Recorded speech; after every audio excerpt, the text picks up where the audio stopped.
Hey kids, Dad here. On a very, very hot and muggy Wednesday, May 27, 2026. It's 11:35 a.m. and I just got in from running 6.5 miles. So forgive me for being a little sweaty and drippy, and I feel like I just got out of a pool. It's warm out there. But anyhow, I'm up over 84 miles on the month with 2 running days left in it. So I think I might break 100 miles this month, which would be pretty neat. But more importantly, I just got to see you guys last night at Michael's office, and it was an awesome time. It was an absolutely incredible time. We had the session, if you guys will remember back, we had the pig pile prayer at the end. We were all just knotted up, big pretzel prayer, all piled up together, twisted into a big knot together, and Cav, you prayed us out. That was awesome. So yeah, my heart is very full. I remember driving home afterwards. Felt like I was floating. So, love you kids so much. But today, amidst my sweaty mess of a self, I wanted to talk about the next person on my gratitude list. That would be a man named Darin. I'm going to mess up how to pronounce his last name, but I think it's Moen. Darin Moen. Darin was a guy that I worked with at Thomson Reuters. And he was a project manager, did the same kind of work that I did. Worked with him for a couple years at Thomson Reuters. But I didn't deal with Darin very often. But he was a vet. He was actually a Army National Guard guy. So, and he was kind of high up. He was like a command sergeant major or a sergeant major in the Army National Guard.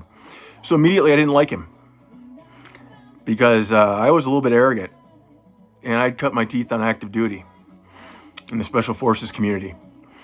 So when I saw an Army National Guard guy walking around Thomson Reuters like he was hot shit because he was in the National Guard, I just rolled my eyes. I let him walk around feeling important. But that was me being judgmental. That was me being young and judgmental and a little bit immature. But ultimately, he was the one, Cav, if you remember, when we got to go to that Twins game when you were about 5 or 6 years old, we got to raise the flag. He's the guy who helped make that happen.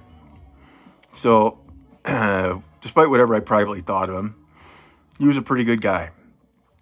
And ultimately, he moved on from Thomson Reuters, and I moved on from Thomson Reuters.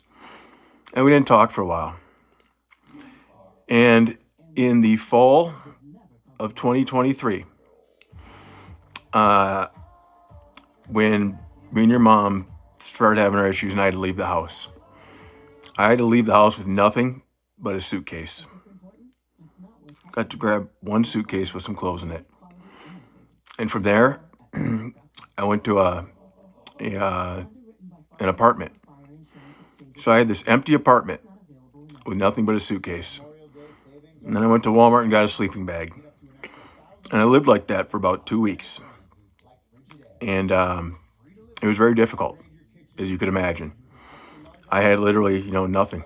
That suitcase and sleeping bag. And I still had to go to work in the morning, right? So I just try and pretend, like for work purposes, like everything was normal. But I'd get home after work, back to that apartment, and it'd be pitch black. Because there's no lights in the apartment besides a bathroom light and a kitchen light. Everything else, you need lamps to plug in. And, one night I would try and go to, the grocery store and buy some food. The next night, maybe buy, that sleeping bag. Maybe the next night, buy, a plate and a fork, whatever I could, right? It was a tough 2 weeks. But after for about a week, I remembered what Rick had told me. If you look back a few tapes, you'll see my gratitude for Rick. And Rick had told me about reaching back out to my tribe. And one of the only guys I could think of that was in the area potentially was Darin. I hadn't spoken to him in a couple of years. And at that time, your mom, we had an extra mattress in the garage.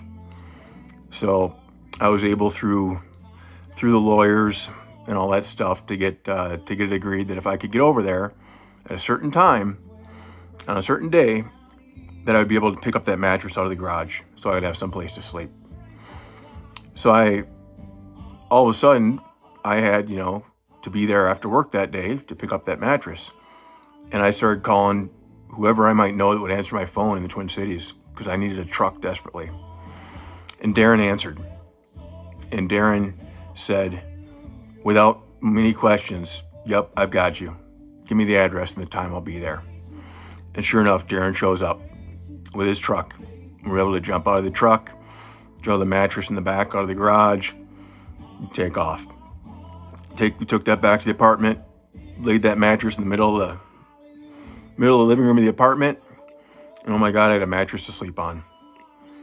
It was the first time I was going to be able to sleep without having to sleep on the floor. And my back was deeply grateful because my back would not have lasted sleeping on that floor for another night. I was having trouble physically getting up off the floor in the morning. My back was getting so locked up. So from that night forward, obviously, I had that mattress, my sleeping bag on a mattress now, so my back wouldn't get all messed up. And little by slowly, as you might hear in some future gratitudes, I started rebuilding. But the lesson that Darin taught me was that, don't judge a book by its cover. If I'd have written him off, if I had said, "Oh, look at this cocky Army National Guard guy, who's he think he is? He's not." I was active duty. I jumped out of planes with Green Berets. That was a big fucking deal. Man, that was just stupid of me and arrogant and egotistical.